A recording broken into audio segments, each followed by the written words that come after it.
اے لوگو اپنے رب کی عبادت کرو جس نے تمہیں اور ان لوگوں کو جو تم سے پہلے گزرے ہیں، یعنی تمہارے آباء اور اجداد آدم علیہ السلام تک، ان سب لوگوں کو پیدا کیا ہے لعلکم تتقون، تاکہ تم اللہ کے عذاب سے بچو۔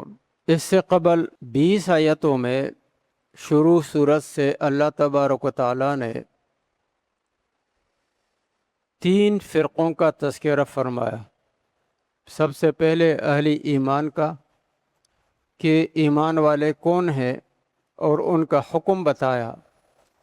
اس کے بعد پھر ان الذین کفروا سواء علیہم اانذرتہم ام لم تنذرہم لا یؤمنون، ان کفار کا تذکرہ فرمایا جو علانیہ طور پہ اسلام کے مخالف ہیں اور اعلانیہ طور پہ کہتے ہیں کہ وہ اسلام نہیں چاہتے۔ تیسرا فرقہ پھر منافقین کا، اور اس پہ تفصیل سے روشنی ڈالی۔ اب ایک عام اعلان ہو رہا ہے اللہ کی طرف سے، سب لوگوں کو مخاطب کر کے فرماتے ہیں اے لوگو، ناس تمام لوگوں کو کہتے ہیں، عربی ہوں عجمی ہوں، کالے ہوں گورے ہوں، جتنے بھی لوگ ہیں سب کو کہتے ہیں ناس، اے لوگو تم اپنے رب کی عبادت کرو۔ عبداللہ ابن عباس رضی اللہ تعالیٰ عنہ فرماتے ہیں اعبدوا ربکم وحدوا ربکم، یعنی جہاں لفظ عبادت آ جائے اس سے مراد توحید ہوتی ہے، لیکن جب مسلمانوں سے بات ہوتی ہے تو ظاہر ہے اس کا مطلب مسلمان عبادت تو کر رہے ہوتے ہیں، تو مطلب یہ ہے کہ تم عبادت پر استقامت سے رہو یہاں تک کہ انسان کی زندگی مکمل ہو جائے۔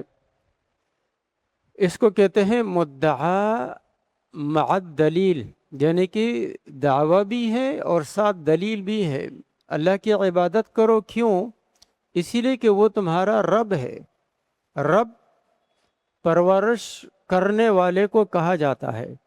اس کا مطلب یہ ہے کہ یہ جو ہم عبادت کرتے ہیں اللہ کی، در حقیقت یہ شکر ہے، ہم شکر ادا کرتے ہیں۔ اللہ نے ہمیں وجود بخشا، ہمیں پیدا کیا، پھر ہمیں انسان کی حیثیت سے پیدا کیا جو اشرف المخلوقات ہیں، اور پھر ہمارے لیے نظام ایسا بنا ہے۔ یہ کرۂ ارض کو دیکھا جائے تو یہ انتہائی موزون ہے انسانی زندگی کے لیے۔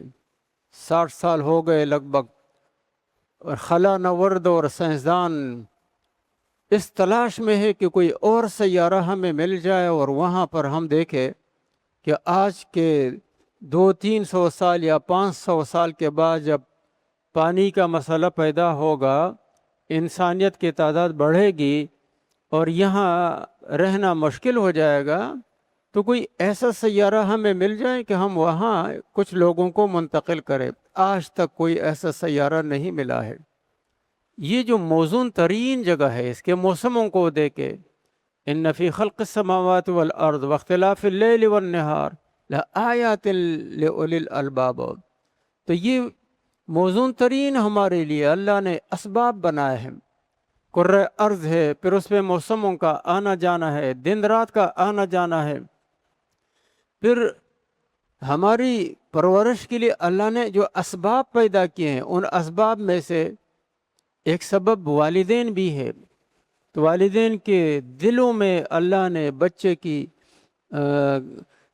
شفقت ڈالی ہے، ان پر رحم کا عنصر ودیعت فرمایا ہے۔ اتنی شفقت کرتے ہیں کہ دنیا میں اور کوئی بھی والدین سے زیادہ کوئی اپنے بچے پہ زیادہ شفقت کرنے والے نہیں ہے۔ یہ ایسا نظام اللہ نے بنایا ہے کہ بالکل ہم چھوٹے ہوتے ہیں، کچھ بھی نہیں جانتے ہیں، تو ربوبیت کا معنی کیا ہے؟ چیز کو دھیرے دھیرے کمال تک، عروج کو تک پہنچانا۔ چونکہ اللہ تعالیٰ تو اسباب کو پیدا کرتا ہے اور ہم پھر ان اسباب کو استعمال میں لاتے ہیں. ہمارے والدین ان اسباب کو ہماری تربیت کے لیے استعمال میں لاتے ہیں، اور اللہ تعالیٰ یہ نہیں چاہتا کہ اس کی ناشکری ہو. وہ احسان فراموشی کو سخت برا مانتا ہے. اسی لیے اللہ نے فرمایا انشکر لی ولوالدیک، میری شکر گزاری بھی کرو اور اپنے والدین کی بھی کرو، کیونکہ وہ اس عالم اسباب میں ہمارے مربی ہیں. اللہ تو خالق ہے اور تربیت کرتا ہے، اسباب پیدا کرتا ہے، ہمیں وجود بھی دیتا ہے، پھر ہمیں اسباب بھی پیدا کر کے دیتا ہے، پھر اسباب کے استعمال کا طریقہ بھی بتاتا ہے. یہ ہاتھ پاؤں ہمارے اسباب ہے، یہ آنکھیں اور کان اور یہ ساری چیزیں. تو اس کو کہتے ہیں کہ دعویٰ مع الدلیل، عبادت کرو اپنے رب کی جو تمہاری پرورش کرتا ہے. الذی خلقکم، جس نے تمہیں پیدا کیا ہے، تو وجود بھی بخشا اور تربیت بھی کرتا ہے، لہٰذا تم اس کی عبادت کرو. عبادت کیا ہے؟ عبادت میں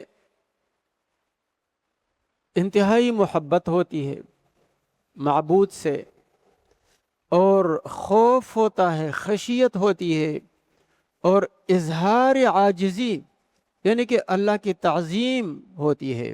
اسی لیے مسلم شریف میں حدیث ہے کہ اقرب ما یکون العبد من ربہ وہو ساجد، انسان بندہ اپنے رب کے سب سے زیادہ قریب تر باعتبار درجہ کے اس وقت ہوتا ہے جب وہ سجدہ میں ہوتا ہے، کیونکہ سجدے میں اللہ کی تعظیم وہ نقطہ عروج کے انتہا پر پہنچ جاتی ہے، سب سے زیادہ تعظیم.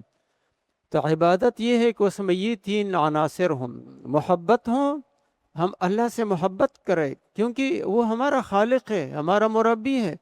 جو شخص ہم پہ احسان کرتا ہے وہ ہمیں پسند ہوتا ہے، یہ ایک فطری چیز ہے.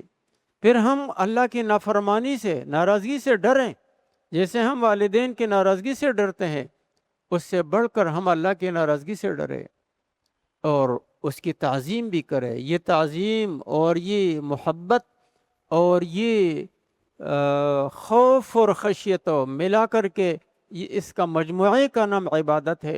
اور در حقیقت دیکھا جائے تو یہ شکر گزاری ہے اللہ تبارک و تعالیٰ کی، جو اللہ کو پسند ہے، جس نے تمہیں پیدا کیا اور ان لوگوں کو جو تم سے پہلے ہیں ان کو بھی پیدا کیا. یعنی ہمارے آبا اور اجداد کو اگر یہ نسل نہ ہوتی آدم علیہ السلام کی تو آج ہم اس دنیا میں نہ ہوتے. ہم تو اسی لیے آئے ہیں، ہمارے باپ دادا یہاں زمین پہ رہے، پھر ان کے باپ دادا رہے، پھر ان کے، تو یہ سلسلہ اب تک قائم رہا.